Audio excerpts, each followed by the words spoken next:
This video is proudly sponsored by Newtype. Tools, accessories, model kits, these guys have it. Hop over to newtypeshq.com and use promo code Otaku for 10% off on your next purchase. Hey, what's going on, my dudes and dudettes, and welcome back to another exciting build from the good folks from Bandai, Japan. So why don't we get started with the Super Defender Cross Silhouette Series Unicorn Gundam. And without further ado, let's get to it. Hello and welcome back, my dudes and dudettes, to another unique build from the good folks from Bandai. So before I start tackling more master grades and more perfect grades, I want to kick back and relax and enjoy another unique kit from the good folks from Bandai, and that is the Super Defender Cross Silhouette Unicorn Gundam in his Destroy mode. And as you can clearly see here from the first side of the panels, you get a good understanding of what you can expect for weapon accessories, and strangely enough, beam saber looks like a Pocky stick, hashtag not sponsored by Pocky, followed by a unique design of the inner frame, and the choice of getting the CS frame to add more flexibility of posability. As for the other side of the box art, it's pretty straightforward, dudes. You get the front and back side of Unicorn Gundam if you have them in the CS frame, followed by two beam sabers, a beam magnum, and a shield. As for what we expect inside the box, you can get the instruction manual, which is really nice, very simple, very easy to follow, and followed by, on the back side, gives you two options to either install the SD frame or the CS frame. Now for this particular build, I would really recommend you get the CS frame because it gives you a little bit more options to do more posability. But hey, if the CS frame is not your thing, go ahead and build it the SD version and you'll be just fine. Now as what we can expect for runners, this is where things get kind of cool, because this little dude is packed to the brim with tons of clear pieces to really express that psycho frame effect, followed by already a pre-molded beam magnum, two already pre-posable hands, a small assortment of gray pieces, and to wrap things up in a nice little bow, you get the eyepiece itself. Now for the other small color pieces, you're going to get a small assortment of blue pieces, which are going to be for the backpack unit, which requires a little bit of paint to pull off the other psycho frame effect, and the feet. And then no mobile suit's not complete with some sticker decals. Now the V-fin itself, stickers looks okay, but it definitely is going to require some paint. And then the last runners to wrap things up are a handful of white pieces.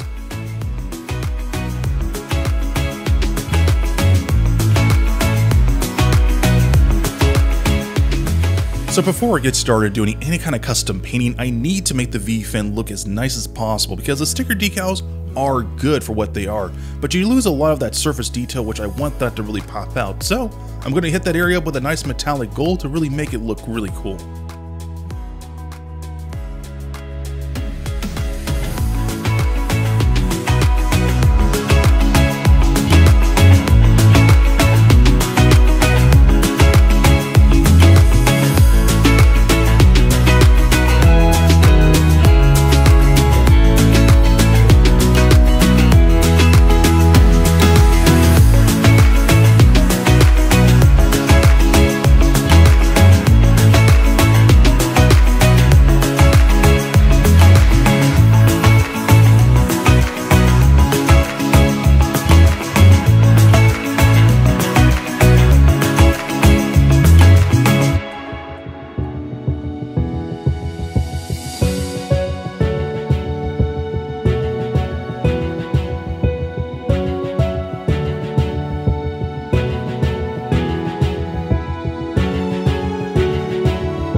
am literally halfway done with this model kit, but the one area that has definitely been bugging me for this entire build, and that is the cycle frame itself. It looks great. I give Bandai tons of credit for creating this effect, but when I built the mega size a couple months back, the LED lights I used were yellow, and the effect that came out was like this soft reddish orange, and that's not what I want to do with this particular effect. So I'm going to hit the clear pieces in the front and back with a nice flat clear.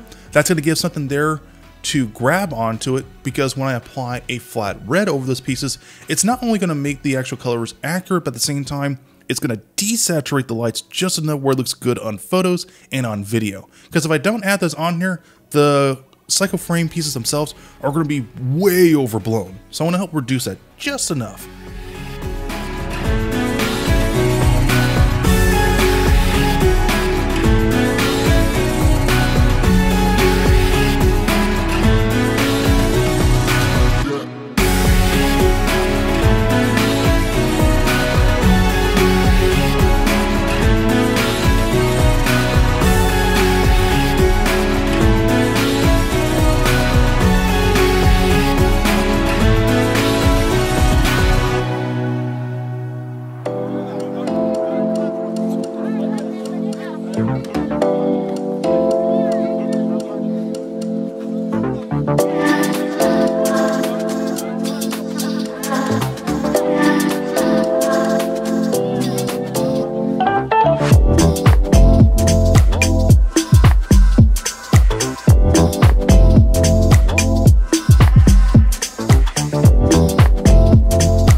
Alright, my dudes and dudettes, as this video is wrapping up, I want to share with you guys my thoughts and impressions about this model kit. So first and foremost, I'm not going to say anything negative about it. This kit was fun. SD kits are not stressful kits. This one, I thought it would be, dealing with the Psycho Frame, but strangely enough, it wasn't, and I absolutely love it. These kits, you can get them built in less than a day or two, and they are great.